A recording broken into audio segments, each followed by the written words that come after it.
우리 지난주에 주례로 크라이스처치를 다녀왔습니다. 부흥회 한 것도 아닌데 목이 쉬어버렸습니다. 갔더니 공항에 딱 내렸더니 저만 반팔을 입고 있더라고요. 전부 다 폴라폴리를 입고 이렇게 서 있더라고요. 그러더니 결혼식 리허설을 마치고 밤이 되니까 목이 쉬어버렸습니다. 이런 목소리로 제가 결혼식을 치렀습니다. 오늘 예전과 같지 않은 제 목소리지만 저 주목하지 마시고 오직 하나님 한 분 주목하며 예배하는 시간 됐으면 좋겠습니다. 우리는 계속해서 아브라함의 삶을 살펴보면서 2015년 우리가 어떻게 살 것인가를 나누고 있습니다. 아브라함이 시작한 하나님 안에서의 새로운 믿음의 여정은 곧 우리가 새롭게 시작하는 2015년 한 해, 2015년 새로운 한 해와 너무나 닮은 꼴입니다. 아브라함에게 하나님은 믿음을 견고케 하시기 위해서 고난을 주셨습니다. 그런데 아브라함은 그 고난을 견디지 못하고 애굽으로 피해갔다가 어려움을 겪습니다. 그러나 하나님은 그 아브라함을 포기하지 않으시고 그를 붙잡아 예배의 장소인 영적인 베델로 이끄셨으며 첫사랑의 장소였던 가나안, 우리 영적인 갈릴리로 돌아오게 하셨습니다. 애굽에서 겪었던 그 시련은 시작에 불과했습니다. 예상치 못한 내부의 갈등이 있었습니다. 외부의 적과는 우리가 휘터지게 싸우든 어떻게든지 싸우게 있는데 내 안에서의 갈등, 내부의 힘듦은 정말 어려운 일이 아닐 수 없습니다. 그것도 아브라함이 가장 많이 의지하고 가장 많이 함께 있었던 존재였습니다. 바로 조카 롯이었습니다. 2억 마일이 떨어져 오면서 하나님의 약속의 말씀 듣고 아브라함에게는 자녀가 없었습니다. 자녀처럼 롯을 돌봤습니다. 그리고 물 쏠고 날 쏘는 동네에 와서 그렇게 한 가족처럼 지냈는데 그 롯과 갈등이 있는 겁니다. 오늘 그 이야기들을 함께 나눠보고 싶습니다.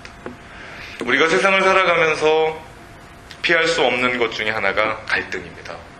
그게는 나라와 나라, 민족과 민족, 지역과 지역, 기업 안에서는 노사의 갈등, 학교 내에서는 사제와의 갈등, 사제 간의 갈등, 기성세대와 신세대의 갈등, 가정 안에서 부부의 갈등, 부모와 자식 간의 갈등, 우정의 갈등, 연인의 갈등. 안타깝지만 연초에 우리 안에 들려오는 이민교회 안의 갈등의 소식들이 우리 안에 들려옵니다.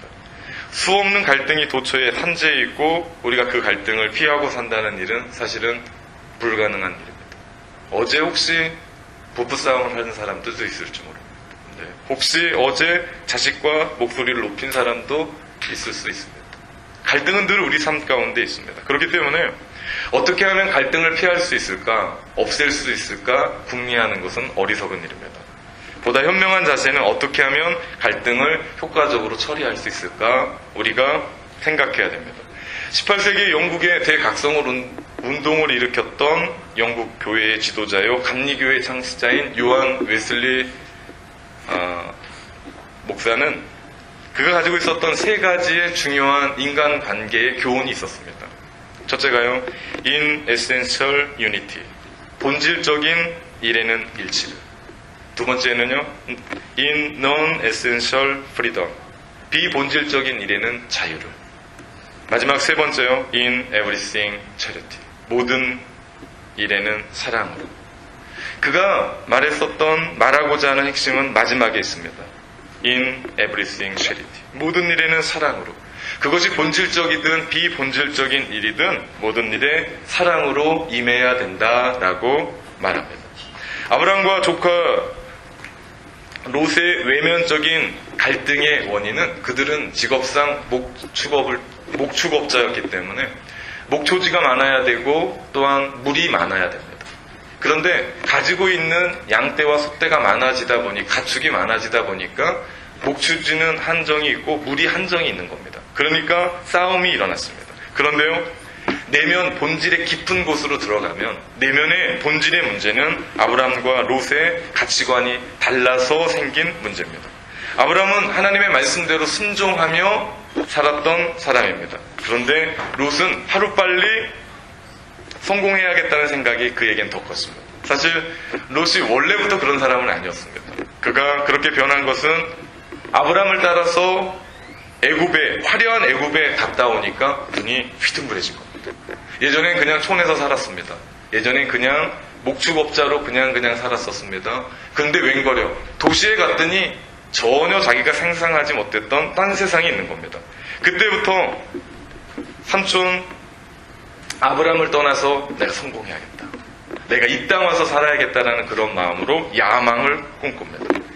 그는 어렸을 때부터 자기를 키워준 삼촌 아브라함을 바라본 것이 아니라 그분 안에 주시는 하나님을 바라본 것이 아니라 그 아브라함이 가지고 있었던 돈만 본 겁니다. 사실 축복보다도 축복해 주시는 분이 더 큰데, 돈보다도 그 돈을 주시는 분이 더 큰데 롯은 착각한 겁니다. 인생의 문제에 모든 것이 여기에서 출발합니다. 인생의 비극이 여기에 있습니다. 우리가 더 큰 걸 볼 줄 알아야 되는데 조그만 것에 현실에 급급하기 시작하면 우리는 모든 것들이 다 깨져버리고 맙니다. 어쨌든 곤욕스러운 상황이 됐습니다. 멀리 떨어져 있으면 안 보면 그만이고 멀리 떨어져 있으면 아주 갈등은 쉽습니다. 그러나 가까운 사람, 특별히 가족 간의 갈등이 일어나면 이거 어떻게 할 수 없는 당혹스러운 일들이 일어납니다. 그 일을 위해서 아브라함은 사랑으로 롯을 찾아갑니다. 세상적인 면에서는 롯이 당연히 아브라함을 찾아왔어야만 했습니다. 그게 맞는 일일지 모릅니다. 그런데 아브라함이 먼저 찾아갑니다. 마치 주님께서 우리 사랑하셔서 하나님이신 그분이 인간의 몸을 입고 이 땅에 찾아오시고 우리를 위해 십자가에서 못 박혀 죽으신 것처럼 제자들에게 그 선생이신 그분이 제자들의 발을 씻겨 준 거와 다르지 않는 일입니다. 아브라함이 롯을 찾아간 것은 사랑에 근거한 겁니다. 너와 내가 한 형제가 아니냐? 우리가 싸워서 되겠냐? 우리가 싸우면 세상 사람들의 조롱거리만 되지 않겠냐? 이거 우리가 잘 해결해야 되겠다라는 말을 하러 간 겁니다. 사실 그 안에는 가나안 사람도 있었습니다. 오늘 읽다 보니까 브리스 사람, 이방 사람들도 있었습니다. 분명 아브라함과 롯의 갈등이 무엇인지를 알고 있었을 것이고 그들이 그것을 어떻게 해결하나 보고 있었을 겁니다. 교회가 그렇습니다. 교회는 조심하고 또 조심해야 됩니다. 요즘 들려오는 한국교회 현실이나 이 땅 뉴질랜드 이민교회 소식은 우리로 하여금 마음 아프게 합니다. 교회 다니는 사람들 안에도 마음을 아프게 합니다. 그러니 믿지 않는 세상 사람들을 볼 때 교회를 뭐라고 생각할까? 교회는 빛과 소금의 역할을 잘 감당해야 됩니다. 빛과 소금의 역할을 잘 감당하기 위해서는 우리의 오직 하나의 목적은 내 이득이 아닙니다. 내 생각 아닙니다. 내 고집 아닙니다. 이거 하나님의 영광을 위한 거냐? 싸우더라도 이거 정말 하나님의 영광을 위해 우리가 싸우냐? 우리가 회의하더라도 이거 정말 우리가 하나님의 영광을 위해 회의하는 거냐? 내가 어떤 일을 결정하더라도 이거 하나님의 영광을 위한 거냐? 그러면 그 결정이 다를 겁니다. 아브라함과 같은 영적인 어른이 필요할 때가 아닌가 생각합니다. 아브라함은 롯과 갈등을 없애려고 한 게 아닙니다. 해결하기 위해서 그를 먼저 찾아가서 제안합니다. 내 앞에 온 땅이 있지 않냐? 나를 떠나가라. 이것은 윽박지르며 나가! 이런 얘기가 아닙니다. 원망과 불평도 아닙니다. 사실 원망이 있고 불평이 있으면 대안은 없습니다. 아브라함은요, 비전을 제시합니다. 그 갈등 속에 비전을 제시합니다. 아브라함이 결단합니다. 내가 좌할 테니 너 우해라. 이것도 아닙니다. 네가 좌하면 나 우하겠다. 네가 우하면 나는 좌하겠다. 제시합니다. 사실 이렇게 되면 롯이 생각이 있는 사람이라면 아닙니다, 삼촌. 삼촌이 먼저 선택하십시오. 그럼 제가 뒤따라 가겠습니다. 이래야 되는데 롯은 생각이 없었습니다. 옳거니 하고 아브라함의 선택을 받아들이고 자리를 떠납니다. 아브라함은 끝까지 욕심부리지 않습니다. 사실 갈등은 어느 한 곳에서 내려놔야만 끝납니다. 우리 박수도요, 손바닥을 마주쳐야 됩니다. 한 손이 내려놔지면 박수는 칠 수가 없습니다. 소리가 날 수가 없습니다. 싸움의 원인도 여기에 있고 갈등의 원인도 있습니다. 한쪽이 내려놓으면 갈등은 무마됩니다. 당시 풀이 넉넉하고 물이 많고 기름진 땅은 어린 아이가 보아도 이 땅입니다 알 정도였어요. 고민 안 해도 됩니다. 우하면 좌하고 좌하면 우하고 고민할 게 아닙니다. 그냥 가면 됩니다. 우선적인 선택권을 줬을 때 롯은 옳거니 하고 정말 물도 많고 풀도 많고 기름진 땅으로 떠납니다. 아브라함은 그만큼 손해를 봤습니다. 아니, 손해 볼 줄 알고 그렇게 간 겁니다. 화해를 청할 뿐만 아니라 자기가 먼저 손해를 보고 상대방에게 양보하는 것, 욕심 부리지 않는 것, 이것이 진정한 내려놓음입니다. 많은 사람들이 나 내려놨다고 얘기하는데 보면 다 갖고 있습니다. 다 갖고 있으면서도 내려놨다라고 얘기합니다. 그건 내려놓는 게 아닙니다. 내가 손해보고 상대방에게 모든 걸 다 양보하는 것, 이것이 내려놓음이죠. 아브라함이 왜 손해보는 짓 했습니까? 자신이 분명 기득권을 얘기할 수 있었거든요. 내가 이만큼 네가 내 밑에서 사업을 부하게 했고 이 모든 걸 네가 갖고 갔으니까 내가 먼저 선택하겠다 얘기할 수 있거든요. 그런데 아브라함은 기득권 제시하지 않고 모든 것 맡깁니다. 물론 조카 롯과의 화해를 위해서 그 마음으로 했을 수 있습니다. 그러나 우린 여기서 더 깊은 아브라함의 마음을 보게 되는데 그것이 바로 하나님을 향한 믿음이었다는 사실입니다. 롯이 애굽으로 내려가서 화려한 면에 눈을 떠서 내가 여기로 와야겠다라고 그가 하나님을 버린 채 자신의 인생을 꿈꿨다면, 아브라함 역시도 그 애굽 땅에 내려가서 시련을 겪고 난 후에 하나님이 모든 것을 공급하시는 분이라는 것을 깨닫습니다. 왜냐하면 한 나라의 왕을 사기치고도 자신이 살았거든요. 쫄딱 망해서 올라와야 되는데 거부가 돼서 부자가 돼서 올라왔거든요. 이상한 것은 동일한 고생하고 시련을 겪었는데 롯은 그렇게 변하고 아브라함은 그렇게 변하더라고요. 뉴질랜드 이민을 살아가면서, 유학을 살아가면서 동일하게 우리는 고민합니다. 고생합니다. 시련을 겪습니다. 그런데요, 다 똑같지 않더라고요. 누군가는 그 고생과 그 시련과 그 아픔을 통해서 하나님 앞에 납작 엎드려서 하나님을 의지하고 살아가는가 하면, 누군가는 그 고생 동일하게 통과해서 지금 그 자리에 살아가는데 하나님은 어디 갔나 없고 자기 잘난 맛에 세상을 살아가는 사람들이 있더라는 겁니다. 그래서 아브라함이 모든 것 하나님께 맡기고 자신의 성공은 하나님께 주신 것을 믿고 자신의 가장 좋은 땅 같은, 아니 자기 보기에 이거다라고 생각하는 것 포기할 수 있었습니다. 그는 하나님이 갚아주실 것을 믿음으로 바라보았던 겁니다. 만약 이거 없으면 우리는 욕심껏 삽니다. 만약 이거 없으면 우리는 내 거 다 먹으려고 합니다. 그러나 롯은 그렇지 못했습니다. 그저 눈에 보이는 것 의지해서 눈에 보이지 않는 것, 영원한 것, 하나님의 약속을 바라보지 못했습니다. 아브라함이 하나님의 말씀을 믿고 어떤 땅인지도 모르고 갈대아 우르에서 1000km나 떨어진 가나안 땅까지 올 수 있었다면, 롯은 자신의 욕심으로 이것이면 되겠다, 이것 붙잡으면 되겠다라는 생각을 가지고 그거 선택하여 축복의 통로인 아브라함을 떠나게 됐을 때 그 결과 그의 인생은 계속해서 내리막 인생을 살아갑니다. 이상하죠? 이거다! 내가 붙잡을 수 있는 건 이거다. 이거 붙잡으면 살 수 있겠다라고 생각했던, 그거 붙잡으면 붙잡을수록 자꾸 내 인생은 내리막길을 살아가게 됩니다. 이렇게 된 결정적인 이유가 뭔지 아십니까? 그것을 오늘 성경은 분명하게 얘기합니다. 5절 말씀입니다. 롯도 아브라함처럼 양과 소유와 장막이 있었습니다.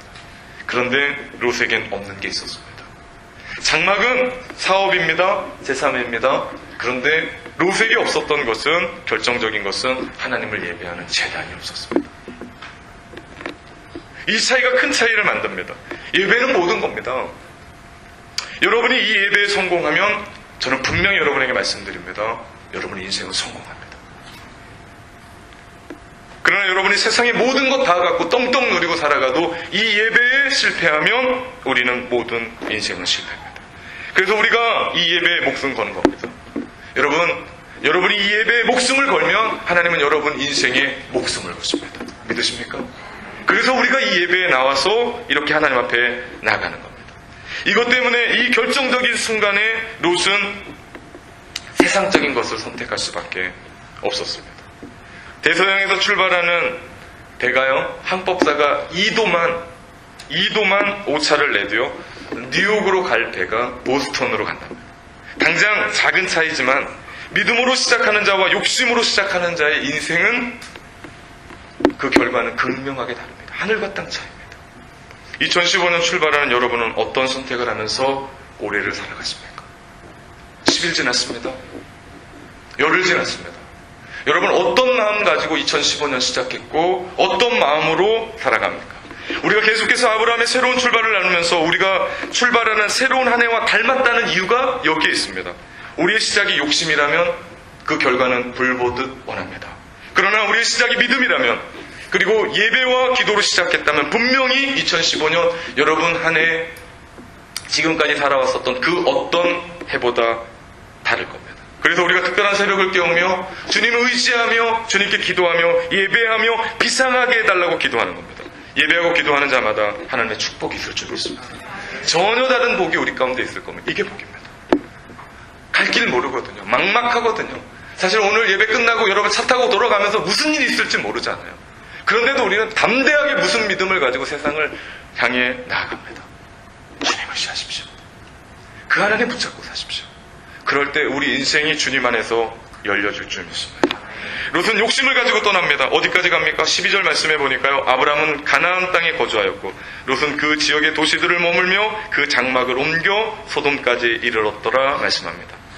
아브라함이 거하던 베델 근처의 가나안 땅은 롯이 선택했던 지역과는 전혀 비교가 안 되는 황무지 같은 땅입니다. 황량한 땅입니다. 아무것도 없는 땅입니다. 그런데도요, 그곳에서 아브라함은 계속해서 거하면서 하나님의 약속의 성취를 기다립니다. 목자들이 난리가 났을지 모르겠습니다.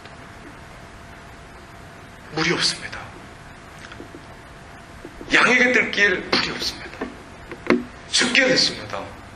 왜 롯에게 그 땅을 주고 왜 이 땅에서 이러고 살아가는 겁니까? 그때 아브라함은 그랬을 겁니다. 기다리라. 하나님의 뜻을 기다리라. 그 환경이 쉽지 않았을 겁니다. 어려웠을 겁니다. 힘들었을 겁니다. 그러나 롯은 어떻습니까? 점점점 조건 좋은 도시들로 찾아 옮겨가다가 마지막 물질적으로 가장 부유한 곳이자 가장 죄악이 가득 찬 곳 소돔으로 흘러들어갑니다. 그곳이 얼마나 타락했던 도시였으면, 하나님 보시기에 이 땅 안 되겠다라고 했으면 하늘의 불과 유황을 보내서 그 땅을 멸할 도시였습니다. 사람이 욕심이 끝이 있습니까? 사람의 욕심은 끝이 없습니다. 욕심은 끝이 없습니다. 성경은 얘기합니다. 야고보서 1장 15절. 욕심의 결국은 죽음이다. 욕심에 사로잡힌 롯의 눈은 장차 멸망하게 될 도시의 실상을 보지 못합니다. 그러면서 점점점 그 땅으로 끌려 들어갑니다. 그런데 저는 오늘 이 말씀에 주목하고 싶은 것은, 그런 롯이 떠나자 하나님은 아브라함을 찾아왔다는 사실입니다. 오늘 말씀 14절입니다. 롯이 아브라함을 떠난 후에 여호와께서 아브라함에게 이르시되, 하나님이 마치 롯이 떠나기를 기다리신 것 같아요. 롯이 떠난 후에 하나님께서 아브라함을 찾아왔습니다. 다시 말해 롯이 떠나야 하나님이 오십니다. 여기에서 말하는 롯은 내가 인간적으로 믿고 의지하는 어떤 것입니다. 그것은 내가 하나님만큼 사랑하고 정들었던 그 어떤 사람일 수 있습니다. 그것은 하나님만큼 의지했던 어떤 힘일 수 있습니다. 이 안에서 기쁨을 찾지 못하고 세상적인 기쁨, 그 어떤 재미, 어떤 쾌락, 내가 놓지 못했던 어떤 도구, 혹은 어떤 수단, 어떤 인맥, 아니면 어떤 돈일 수 있습니다.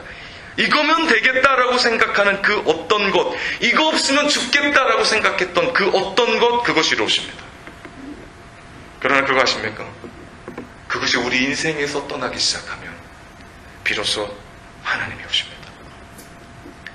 왜 내가 예수 믿고 내가 왜 일평생 신앙생활 하는데 내가 왜 축복받지 못하냐, 내가 왜 놀라운 하나님의 인생으로 살아가지 못하냐, 그것은요, 하나님을 전적으로 의지하지 못하게 하는, 하나님의 놀라운 축복을 받지 못하게 하는 그 롯 때문에 그렇습니다. 이제는 떠나보내십시오. 이제는 이별하십시오. 내가 좀 섭섭할 것 같아도, 내 안에 이거 없으면 죽을 것 같은 원망이 내 마음 가운데 오더라도, 내가 그거 선택하는데 주변에 수많은 사람들이 그거 없으면 어떻게 사냐, 이것도 없고 저것도 없고 꿈꾸 있지 않냐, 그런 한이 있어도 그거 내려놓으면 주님이 우리에게 오십니다. 그럴 때 하나님의 축복이 비로소 우리 안에 시작되는 줄 믿습니다. 오늘 말씀 14절 17절의 말씀입니다. 롯이 아브라함을 떠난 후에 여호와께서 아브라함에게 이르시되, 너는 눈을 들어 너 있는 곳에서 북쪽과 남쪽 그리고 동쪽과 서쪽을 바라보라. 보이는 땅을 내가 너와 네 자손에게 주리니 영원히 이르리라. 내가 네 자손이 땅에 티끌 같게 하리니 사람이 땅에 티끌을 능히 셀 수 있을진데 네 자손도 세리라. 너는 일어나 그 땅을 종과 횡으로 두루 다녀보라. 내가 그것을 내게 주리라 말씀하십니다. 믿음을 가지고 하나님을 선택하면 놀라운 일이 생깁니다. 내가 상상할 수도 없는 크고 비밀한 축복의 세계가 열립니다. 인간은요, 본능적으로 땅을 보고 삽니다. 땅에 돈 떨어지는 것도 아닌데, 돈 떨어져 있는 것도 아닌데 땅을 보며 삽니다. 그러나 하나님은 우리에게 너희 땅 보지 말고 하늘 보고 살으라고, 나 보고 살으라고 하나님께서 말씀하십니다. 우리가 새벽마다 특별한 새벽, 비상하라 2015년 우리 주님 앞에 부르짖고 주님 의지하며 살아가는 이유가 여기에 있지 않습니까? 주님과 함께 비상해서 내가 보지 못하는 그것들 보겠다라는 것이 우리의 기도 아닙니까? 하나님은 아브라함에게 얘기합니다. 너 있는 곳에서 동서남북을 보라. 중요한 말씀입니다. 너 있는 곳에서. 축복은 우리가 있는 곳, 여기서부터 시작입니다. 내가 지금 원망하는, 내가 지금 여기를 떠나야겠다고 생각하는, 이거 말고 더 큰 것이라고 생각하는 바로 그 자리, 내가 지금 서 있는 그곳, 눈물 나고 힘들고 어렵고 문제 많고 갈등 있는 그 자리, 우리 주님께서 얘기합니다. 내가 거기서부터 시작하겠다. 머나먼 미래의 약속이 아니라 지금 여기서부터 시작된다라고 우리 가운데 말씀합니다. 지금 여러분이 있는 그 땅이 축복의 땅입니다.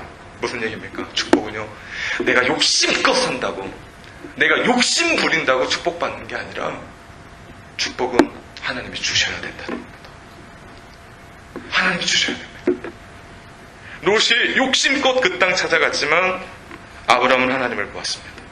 롯은 자신이 좋은 것 선택해 갔지만 아브라함은 하나님이 주실 것을 끝까지 기다렸습니다. 여기에 인생의 승패가 결정됩니다. 나 하나님만 바라보겠다. 나 하나님만 의지하겠다. 나 하나님만 예배하겠다. 나 하나님만 바라보겠다. 이것이 우리 인생의 모든 겁니다. 여러분, 그 결단으로 새벽을 깨우십니까? 여러분, 그 결단으로 주일마다 예배의 자리에 참석하십니까? 그 결단으로 하루에 제일 아침에 눈을 뜨고 그런 결단으로 회사 가고 애들 키우고 하루를 시작하십니까? 그럴 때 우리 인생은 놀랍게 변할 겁니다. 제가 오래전에 이 말씀을 묵상하면서 눈에 들어온 문구가 있었고, 거기에 제가 묵상했었던, 줄을 그으며 묵상했었던 구절이 있습니다. 너는 일어나 그 땅을 종과 횡으로 둘러 다녀보라. 내가 그것을 내게 주리라 하는 17절의 말씀이었습니다.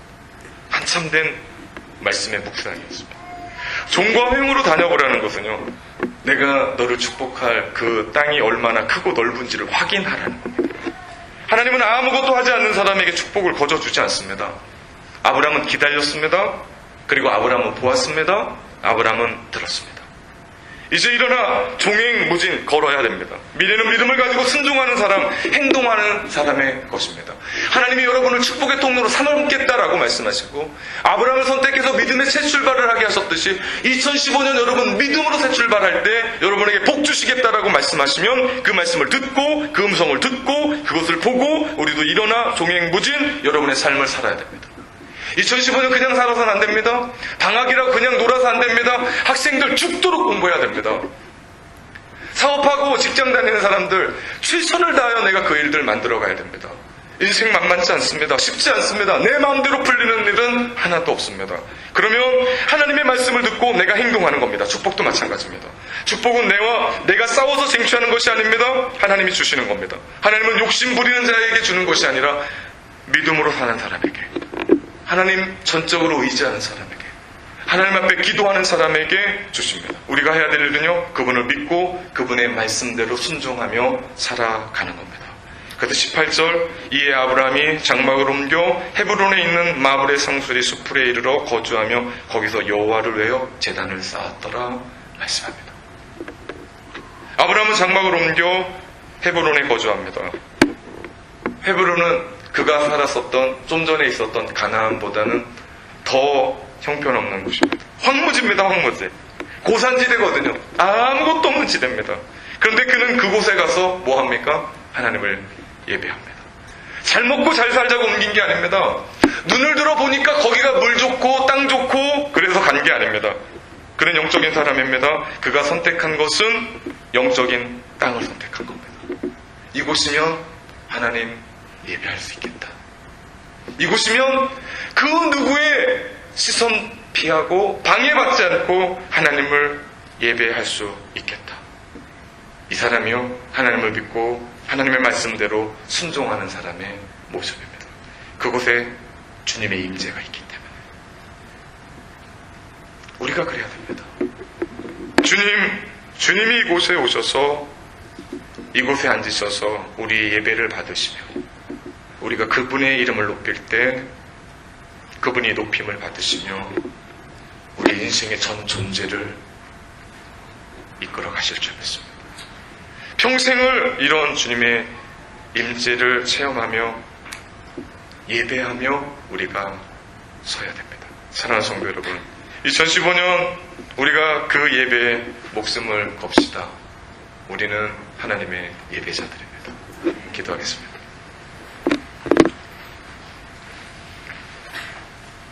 (2015년) 믿음으로 시작하게 하시니 감사합니다. 이제는 믿음으로 결단할 때가 왔습니다. 그 롯, 정든 롯, 모든 것 같았던 그 롯, 쾌락의 롯, 인생의 수단의 롯, 이제는 떠납니다. 이별합니다. 이제는 작별합니다. 이제는 내려놓습니다. 주님이 우리에게 오셔서 우리를 사용하시며 우리를 주의 축복의 통로로 사용하여 주시옵소서. 2015년 주님과 비상하는 한 해 되게 하여 주소서. 예수 그리스도의 이름으로 기도합니다. 아멘.